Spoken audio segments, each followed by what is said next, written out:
சிவனுக்கு உகந்த நாள் எது தெரியுமா? திங்கட்கிழமையே சிவனுக்கு உகந்த நாளாகும்.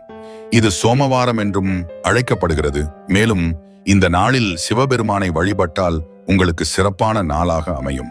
இந்த நாளில் சிவபெருமானை வழிபடுவதன் மூலம் பக்தர்கள் வாழ்வில் அமைதி, மகிழ்ச்சி மற்றும் செழிப்பு பெறுவார்கள் என்று நம்பப்படுகிறது.